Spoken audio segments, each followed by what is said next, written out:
Terima kasih.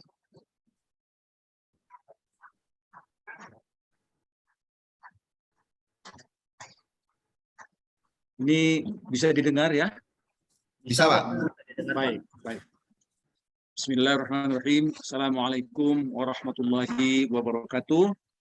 Selamat pagi, salam sejahtera untuk kita semua, dan terkhusus salam sehat untuk kita semua. Oras, Mojua-jua, Yahobu. Yahou, bukan Yahobu, Yahou. Ini yang bawa acaranya ini orang Nias nih, Pak Waru. Nanti saya salah nih. Ya, betul Pak Waru ya. Yahou.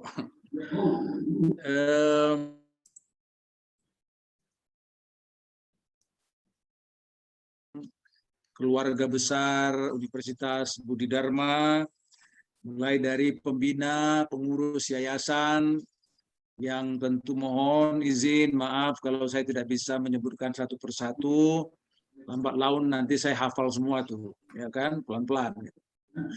Kemudian sahabat-sahabat saya, pengelola kampus, yang tadi sudah menyampaikan awal pembicaraan pengantarnya, Pak Mesran. Barangkali ini sudah pernah ketemu, tapi ini jadi lebih dekat ketemunya karena wajah Bapak aja yang langsung saya lihat nih. Ya, ini asli kelihatan ini. Rupanya lebih ganteng ya daripada yang asli kelihatan di luar ya. Ya, mantap ini. Kampus Budi Dharma punya pimpinan yang ganteng seperti ini, mantap nih.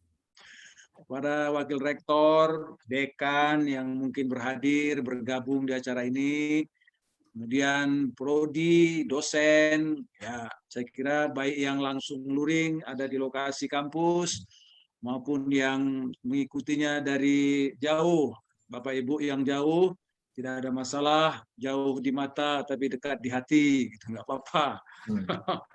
Untuk anak-anak kami, adik-adik kami juga yang ada pada posisi bergabung di kampus, selamat bergabung mengikuti acara kuliah perdana sebagai bagian dari PKMB ya, kegiatan mahasiswa baru ya. Bagi yang juga memantau mengikutinya dari melalui Zoom, melalui daring,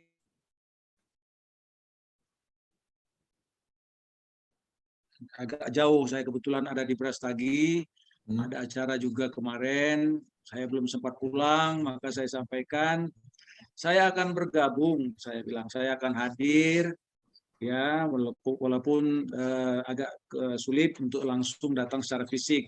Tapi kalau saya di Medan, Pak, ya pastilah saya akan datang ke kampus. Setahun kurang lebih ya, belum sedikit lagi. Saya sudah keliling-keliling kampus. Jadi saya tidak pilih besar, kecil, tinggi, rendah. Apalagi ini kampusnya tinggi kan, sampai 7 lantai kan. Pasti saya datang. Yang rendah aja saya datang, apalagi kalau kampusnya yang tinggi ya kan. Pasti saya datang. Ya, insya Allah nanti kapan ada waktu kita akan bertemu di darat ya. Jadi sekarang bertemu di udara dulu. Hadirin yang berbahagia, khusus anak-anak kami, saya sangat senang sekali bisa bergabung di acara ini, bisa bertemu kalian semua, walaupun sekali lagi kita dari jauh ya. Kenapa? Saya sampaikan senang karena yang saya datangi ini, yang saya ketemu ini calon-calon pemimpin. Jangan-jangan nanti Pak Rektor ada di antara anak-anak kita ini yang menggantikan Bapak. Tapi Bapak sabar aja lah, ya kan? Amin. Lama lagi nih mereka ini, ya kan? Amin. Ya, mungkin besok digantikannya Bapak, ya kan?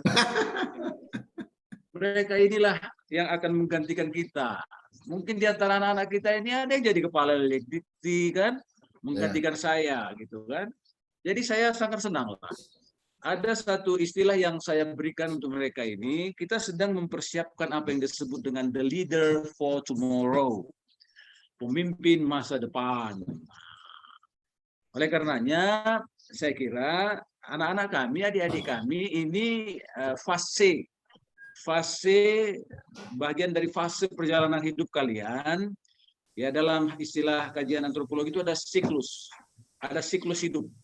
Jadi mulai lahir, kemudian anak-anak, remaja, bermain, sekolah. Nah, ini bagian dari tahapan siklus hidup itu. Nah, ini menjadi lebih penting karena apa? Inilah momentum kalian akan menjadi sosok yang dimimpi-mimpikan orang banyak, itu yang namanya sumber daya manusia, human resources. Tolong digarisbawahi, negara yang maju itu bukan yang kaya raya sumber daya alamnya, bukan. Lihatlah tetangga Singapura.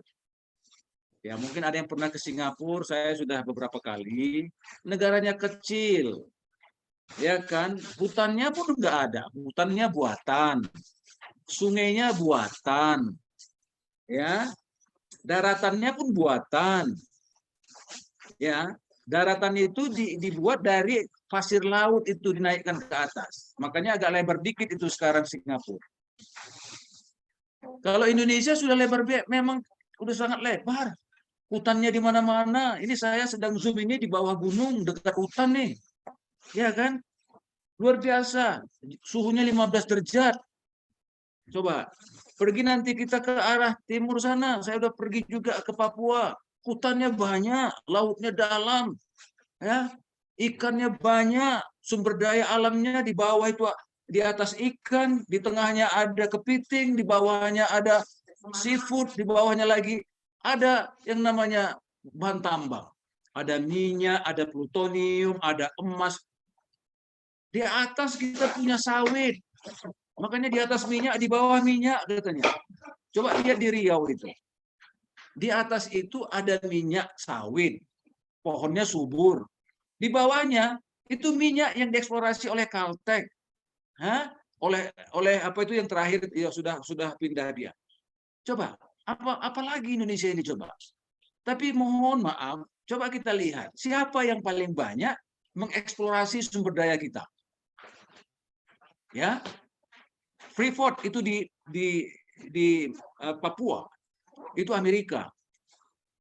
Luar biasa, 20 tahun lebih, 30 tahun. Kontraknya baru habis. Itu pun diperpanjang sedikit. Kita baru menguasai 51%. Kenapa? Karena kita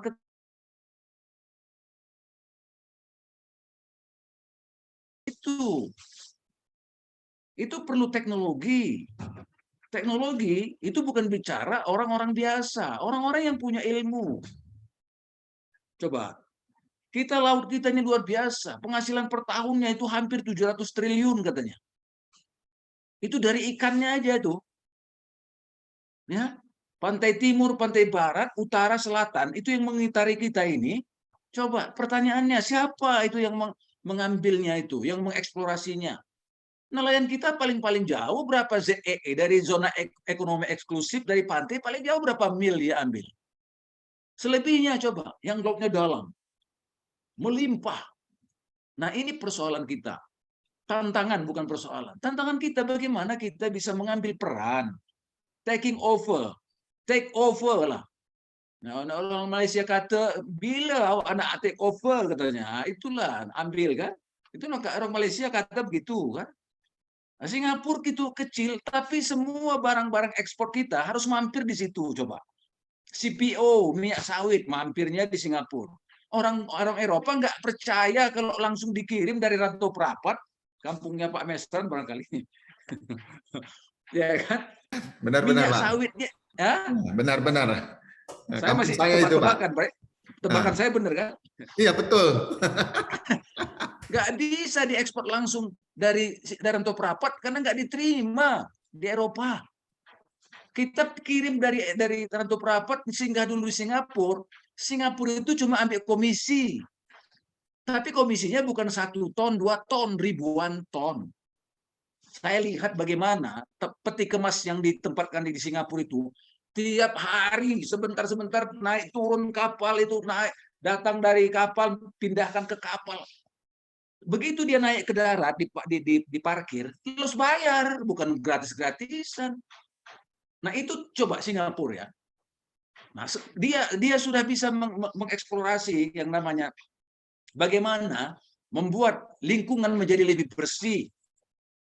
Masyarakat Singapura itu sangat bersih, airnya bersih, lingkungannya bersih, sampahnya nggak ada. Sampah dijadikan apa? Limbahnya diambil itu, ditarik limbahnya itu, jadikan pupuk.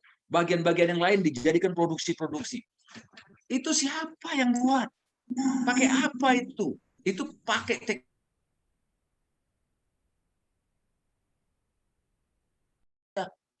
Makanya Singapura itu paling cepat dia mengambil orang untuk bisa mau jadi bekerja. Siapa lulusan-lulusan terbaiknya itu dipanggilnya ke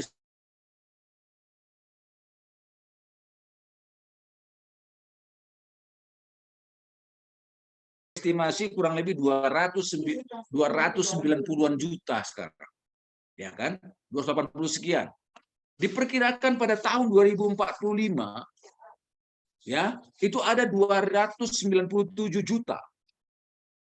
2030 ya. Kalau 297 juta itu kita diperkirakan menurut analisis data demografik kita akan punya bonus demografik, demographic dividend. Nah, istilahnya itu bahasanya pun bahasa Korea ya kan, bahasa Karo ya kan. Demographic dividend, bonus demografi. Artinya apa? Kita dapat sumber daya manusia yang melimpah. Kelebihan itu. Itu diperkirakan antara usia produktif ya, usia produktif bonus itu antara usia 15 sampai umur 64 atau 60 tahun.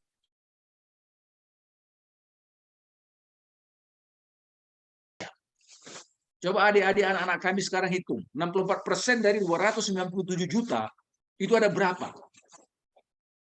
Oh, nggak terhitung kata Pak Rektor. Ternyata bisa dihitung Pak Rektor.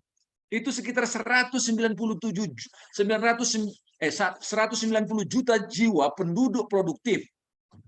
Coba itu sekarang. Ini yang membuat kita ketar-ketir. Kenapa? Kalau kita nggak persiapkan mereka ini terdidik, mereka produktif secara energi, secara tenaga.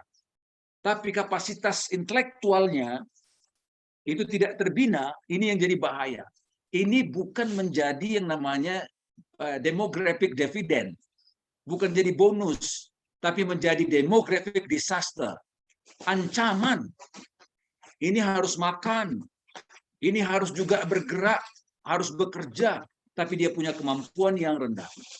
Nah, inilah anak-anak kami, adik-adik kami, pada rentang usia itu, tahun itu nanti 2030-2045, itu bukan kami lagi.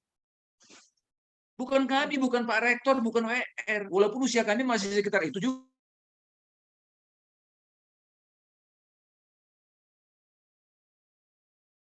Coba, siapa itu? Ya ini. Yang sekarang ini yang kita hadapi, yang ada berapa ratus ini sekarang masih baru di kita ini. Ada 400-an atau 300-an. 350. Ya, 350. Kalau ini nggak kita persiapkan, kalau anak-anak adik-adik kami tidak bersiap sekarang, itu yang saya katakan tadi menjadi disaster, bencana, kejadian nanti. Makanya saya senang, bangga sekaligus karena anak-anak kami, adik-adik kami, dia merasa atau terpanggil atau mungkin juga dia melihat ada peluang ke depan. Ini sudah cocok. Kalian sudah mengambil kesempatan emas itu sekarang untuk dipersiapkan melalui belajar di kampus. Kalian tidak salah memilih, ya kan? Kalian pilih kampus yang hebat. Gitu kan, Pak Rektor kan? Kita semua kan? Siapa? Dipilih kampus yang hebat. Ada pantunnya nih Pak Rektor. Wah. Kalau pergi ke rantau perapat, pergi ke pasar membeli alpukat, ya kan? Ini anak-anak kami ini memang akan menjadi orang hebat karena dia pilih kampus yang nggak dengar juga dari sini. Itu dia. Itulah reasonnya, alasannya kenapa perlu pendidikan. Kenapa adik-adik ini harus bersiap sekarang. Itu ya.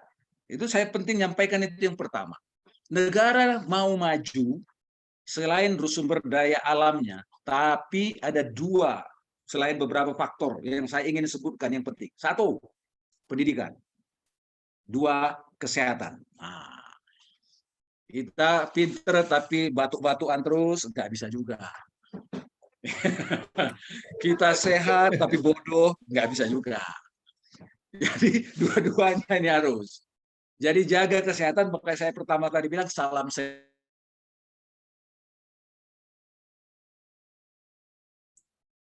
Satu pendidikan, yang kedua kesehatan. Sekarang couplingnya Universitas Budi Dharma itu yang di nomor 1. Melayani pendidikan untuk anak-anak kita, mempersiapkan mereka menjadi the leader for tomorrow. Jadi anak-anakku, adik-adikku semua, siapkan diri kalian.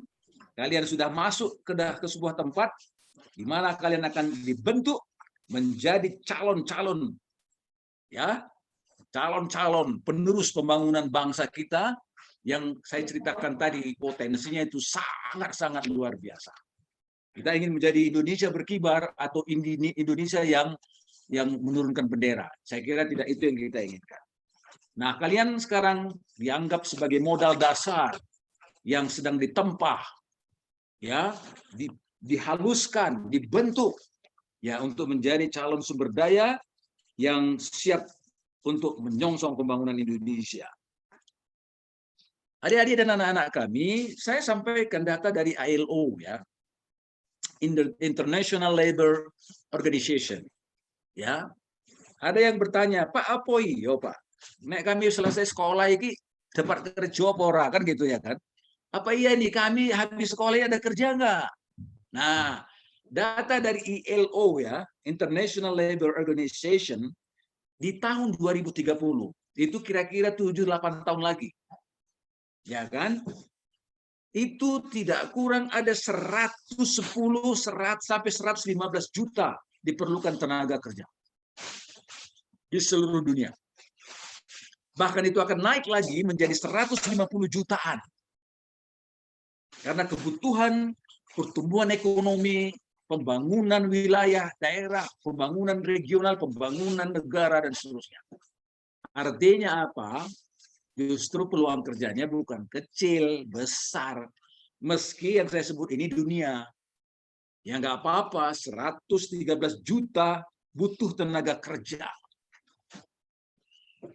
Ini yang menjadi semangat kalian untuk belajar itu, mengambil bagian untuk bisa bekerja di belahan dunia. Saya pesan ya, pesan saya nih, jangan cuma mikir setelah tamat dari Budi Dharma nanti pulang lagi nanti ke Tehembarua, ke kampungnya Pak Cince itu. Pulang nanti lagi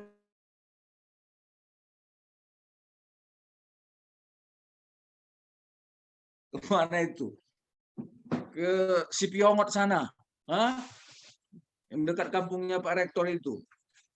Nggak usah lagi mikirnya balik ke sana. Karena peluang kerja itu bukan hanya di sana, tapi juga ada banyak di mana-mana. Termasuk yang saya sebut tadi, sekarang eranya adalah era terbuka, apa yang disebut dengan globalisasi. Globalisasi adalah kesepakatan internasional untuk melaksanakan perubahan sosial melalui gerak yang namanya manusia, gerak teknologi, gerak pengetahuan, ilmu pengetahuan dan teknologi, dan juga gerak manusia. Artinya apa?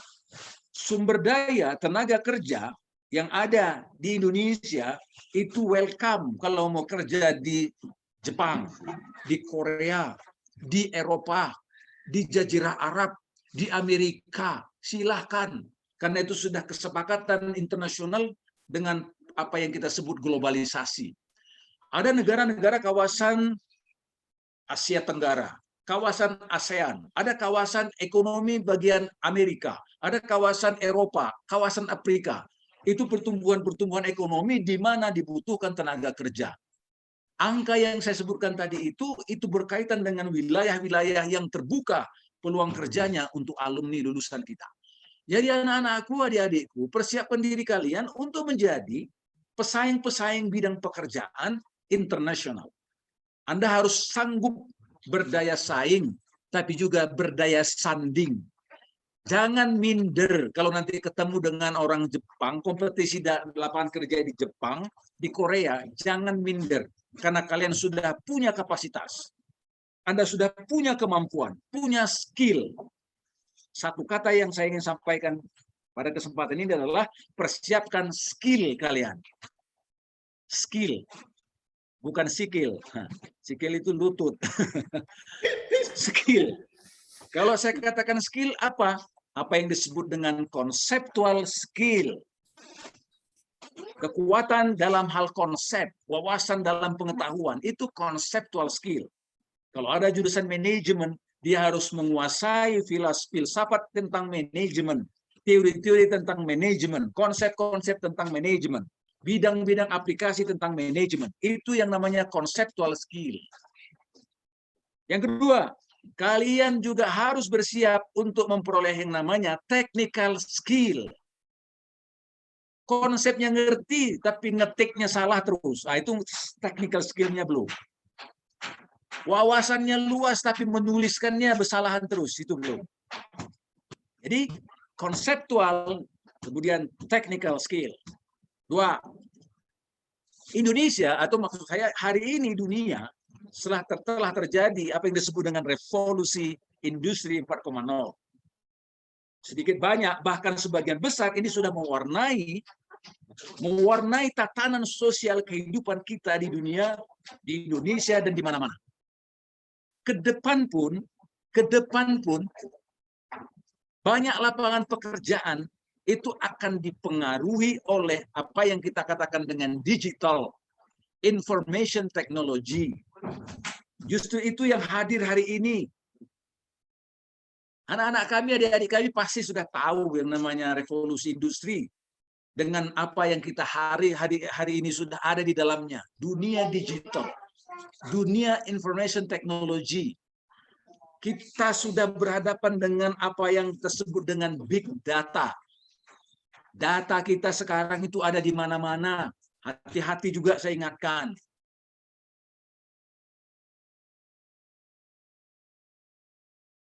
Ke rumah sakit. Kita sudah punya e-KTP.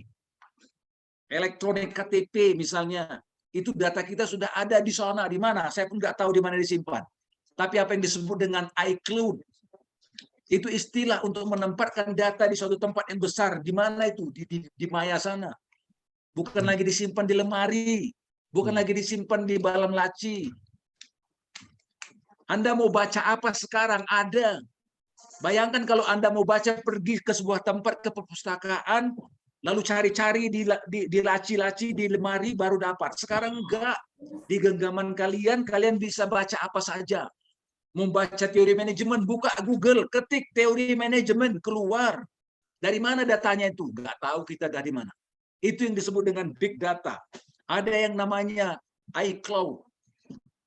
Sistem itu sekarang kita terhubungkan dengan sistem yang namanya internet. Internet of Things. Anda mau kirim pesan, kirim melalui WA. Anda mau kirim bahan kuliah, kirim melalui Zoom. Kita mau belajar, kita menggunakan Google Meet, dan sebagainya. Di mana kita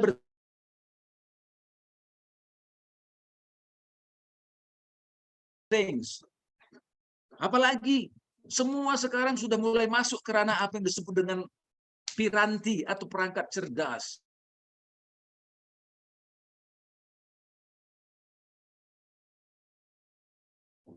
Ada sistem. Anda mau kirim uang,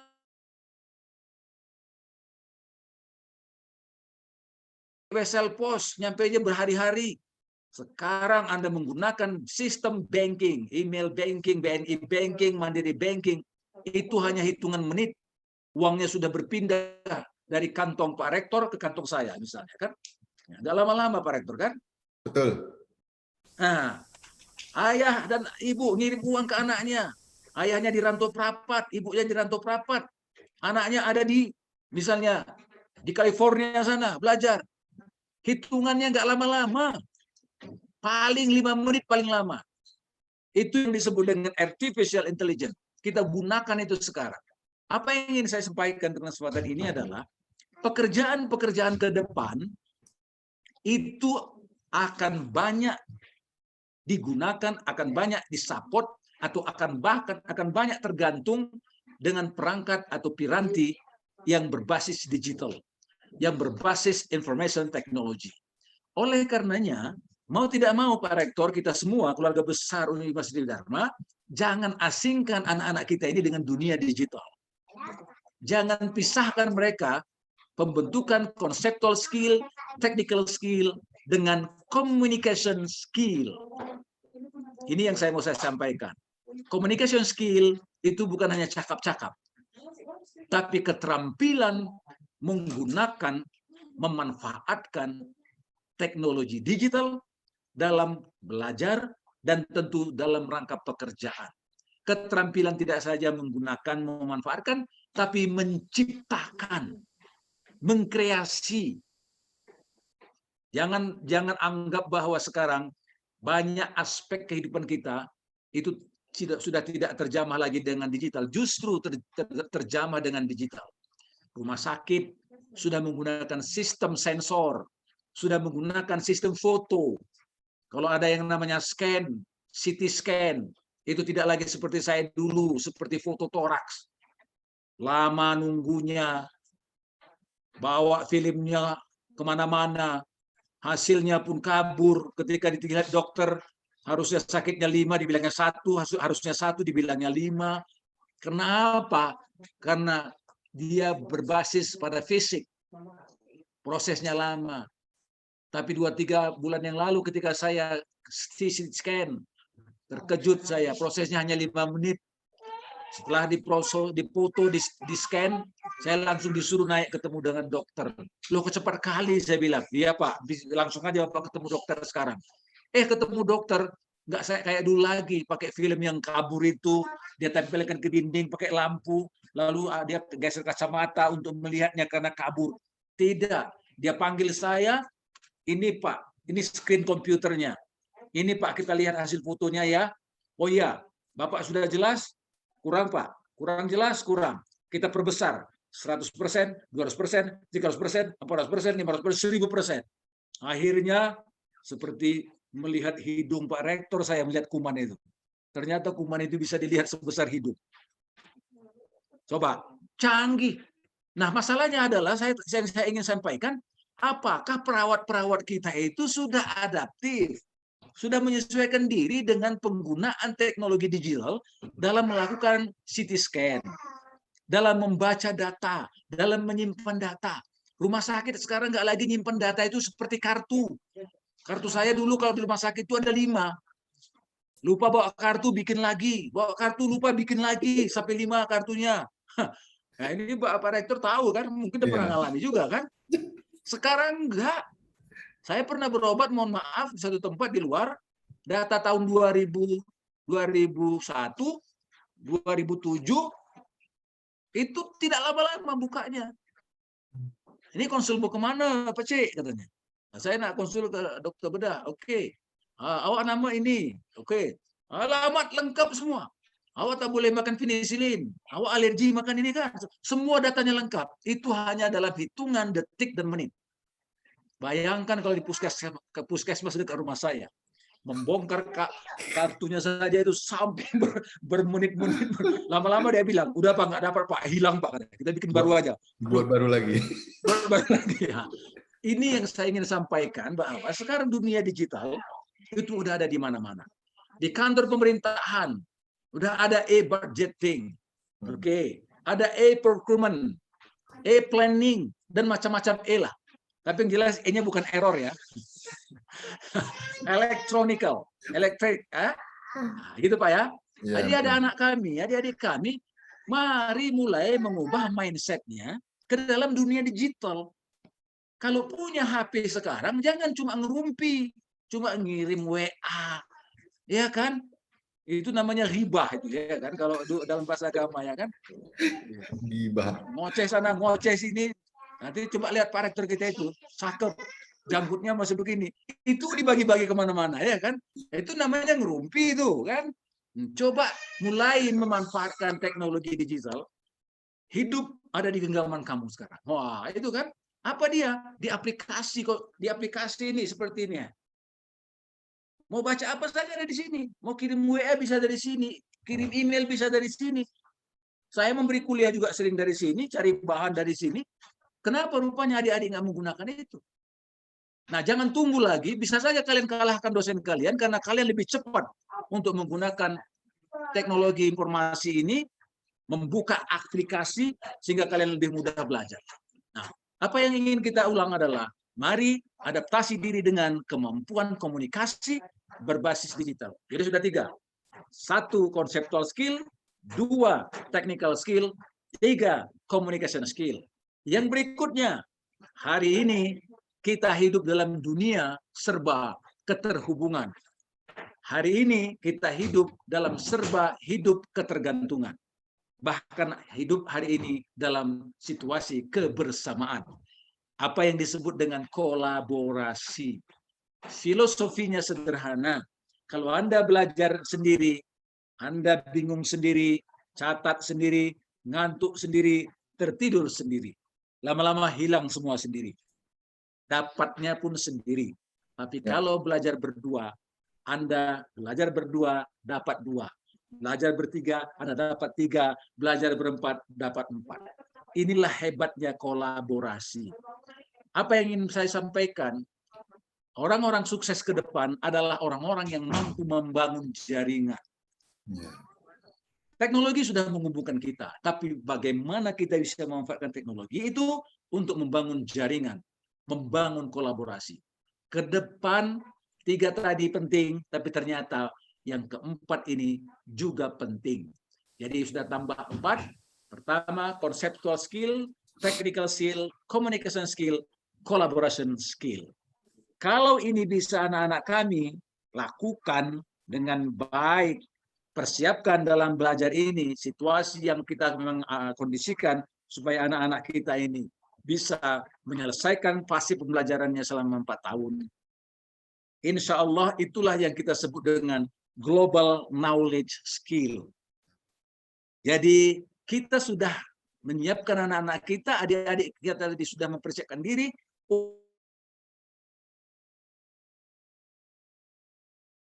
Karena itulah yang disebutkan dalam 20th centuries capacity, kapasitas abad 21. Jadi mata kuliah, oke, pasti dia diberikan dalam bentuk muatan SKS. Kalau S1 dia ada 150 SKS, kalau D3 mungkin dia ada 120 SKS dan seterusnya. Tapi tolong itu harus mengerucut kepada penguatan pada aspek konseptual, penguatan pada aspek skill, penguatan pada aspek komunikasi, terutama berbasis digital dan juga bahasa. Saya perlu berbagi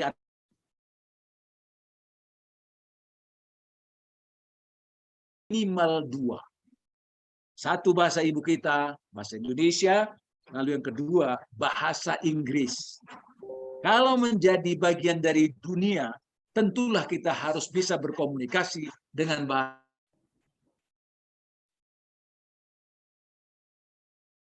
Sekarang sudah mulai berkembang ke bahasa Prancis, bahasa China, bahasa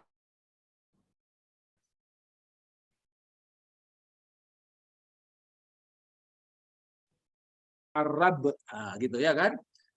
Itu juga harus dipersiapkan.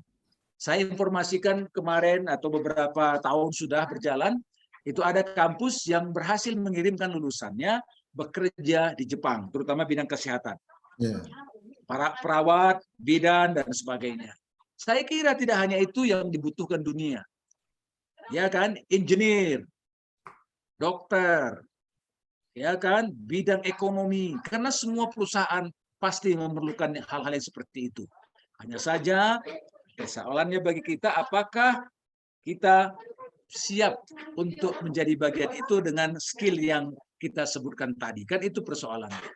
Kalau itu bisa, maka tidak usah khawatir bahwa habis kuliah kita akan kesulitan mendapat kerja. Kenapa? Kita sudah punya bekal yang memadai untuk menyongsong tantangan pekerjaan dunia di masa yang akan datang. Adik-adik, anak-anak kami yang saya banggakan, itu pesan-pesan saya dalam diskusi kita atau dalam apakah namanya kuliah perdana kita pada hari ini. Mudah-mudahan saja anak-anak kami, adik-adik kami memang betul bisa menyiapkan diri, ya, fokus. Waktu itu tidak terlalu lama lah. Belajar 4 tahun itu sebetulnya sangat pendek. Ya, saya kira pengalaman menunjukkan seperti itu. Ya, hanya saja orang-orang yang pandai memanage waktu, memanage kegiatan, memanage kesempatan, itu adalah orang-orang yang berpeluang berhasil. Ya, hari ini tentu berbeda kalian dengan situasi di waktu SMA. Hari ini itu ditandai dengan kemandirian. Ya, anak-anak atau mahasiswa itu diberikan atau dikenali dengan prinsip kemandirian. Kemandirian itulah yang membuat sosok itu akan bisa berhasil atau tidak. Jadi manfaatkan waktu dengan baik, ya, manfaatkan seluruh energi yang ada. Saya percaya orang tua sangat senang karena kalian bisa kuliah, tapi mereka akan jauh lebih senang kalau kalian pandai memanfaatkan semua peluang itu, bisa memanfaatkan apa yang dititipkan orang tua kepada kalian, sehingga kalian bisa berhasil pada waktunya.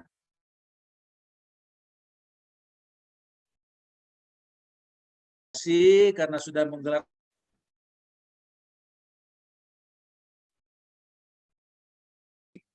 ya, kampus yang baik itu katanya sekarang bukan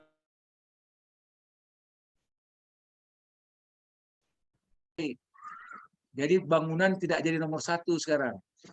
Lihatlah 2 tahun belakangan ternyata banyak bangunan kampus yang nggak dipakai. Ya, lihatlah PTN, ada USU, ada Unimed. Aduh, saya jalan-jalan ke kampus saya di Unimed, saya lihat nggak ada orang. Ya kelihatan mungkin makhluk-makhluk halus saja gitu ya kan. Nggak nampak lagi ada orang di kampus itu. Tapi kalau Pak Rektor sekarang kelihatannya badannya besar, jadi bukan makhluk halus kalau Pak Rektor ini makhluk besar. Jadi tolong diurus adik-adik anak kita ini ya. Dengan cara apa? Saya cuma ingatkan saja, kita punya beban Pak secara institusi, kita punya beban yang namanya indikator kinerja utama. Ya, ini balik-balik lagi nih, muter-muter kan. Ya, apa dia? Yang pertama itu keunggulan layanan. Ya, layanan tepat waktu. Kalau anak-anak kita 4 tahun S1, lalu berapa tahun dia tamat? 3 tahun 8 bulan, Pak. Mantap, kata orang Aceh. Mantap, kan?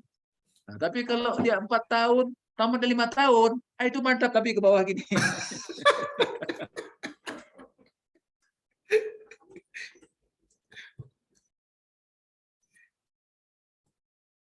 Tuh, setahun Pak, gile kita bilangnya kan, itu berarti gile itu.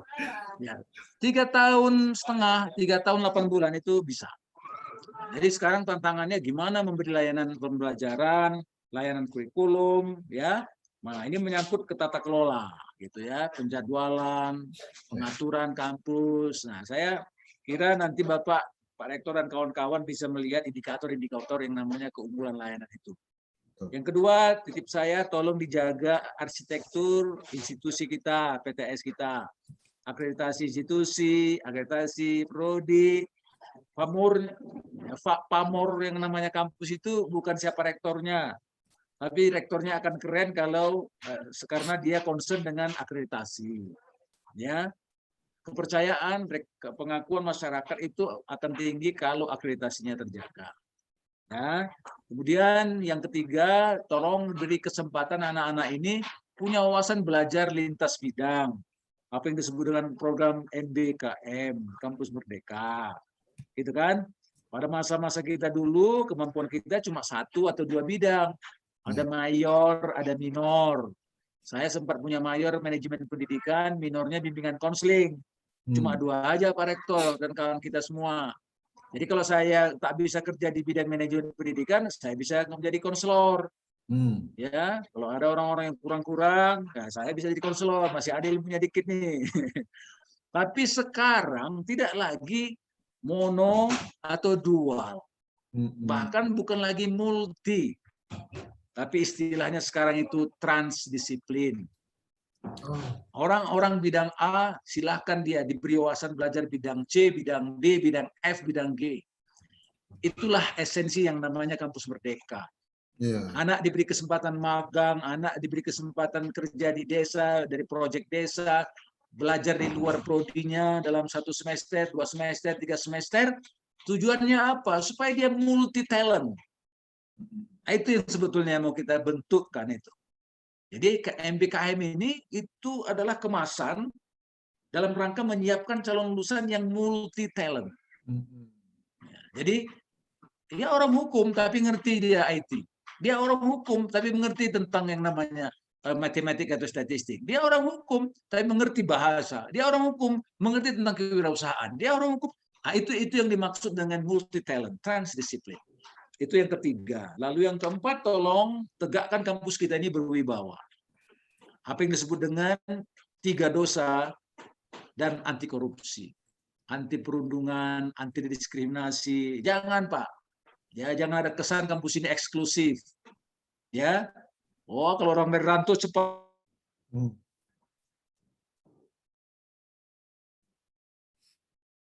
Boleh, Pak.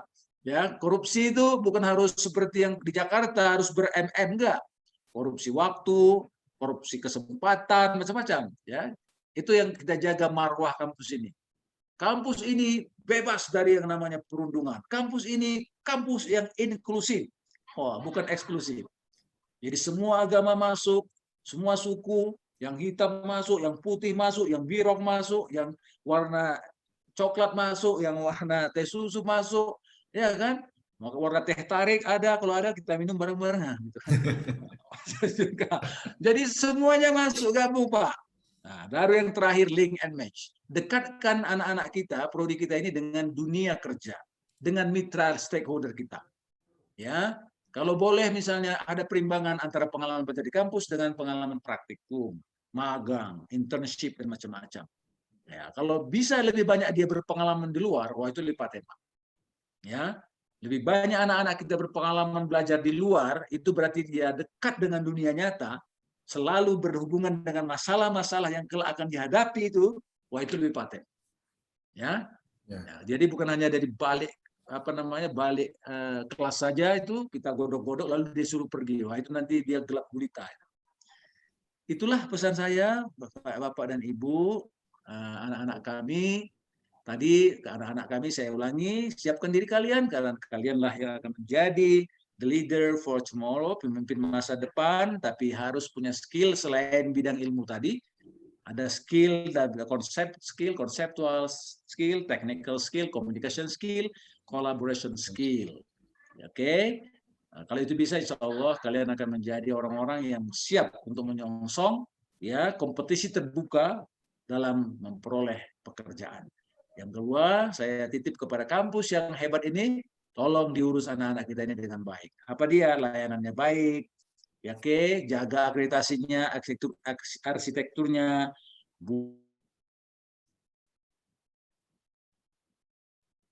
disiplin, sehingga dia bisa menjadi orang yang multi talent. Yang keempat, jadikan kampus ini inklusif, jangan eksklusif, oke, jangan ada diskriminasi, jangan ada pelayanan yang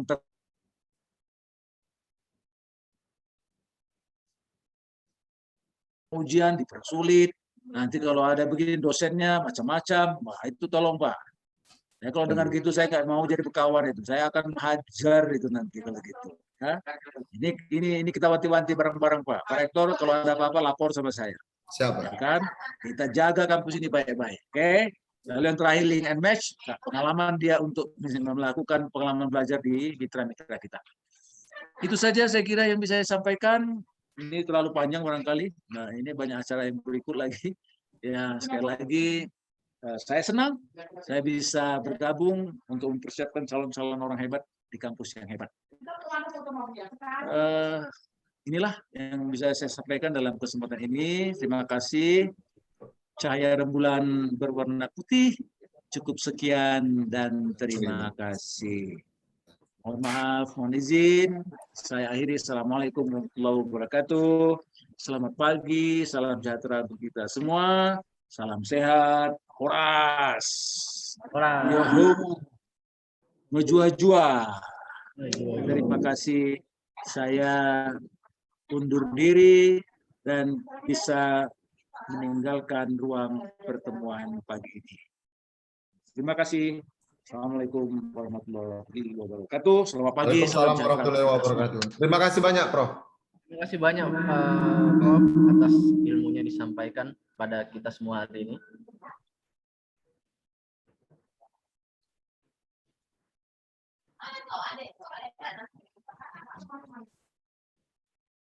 Mungkin dengan berakhirnya penyampaian dari Bapak pemateri kita, yaitu Bapak Profesor Dr. Ibnu Hajar MMSI, maka berakhir pula untuk kegiatan kuliah umum pada hari ini. Saya ucapkan kepada Bapak Profesor Dr. Ibnu Hajar, sekali lagi saya mengucapkan terima kasih banyak atas ilmu yang telah diberikan kepada kita semua pada hari ini. Mungkin dengan untuk menutup acara pada hari ini, maka saya akhiri dengan wabillahi taufik wal hidayah. Wassalamualaikum warahmatullahi wabarakatuh. Selamat pagi.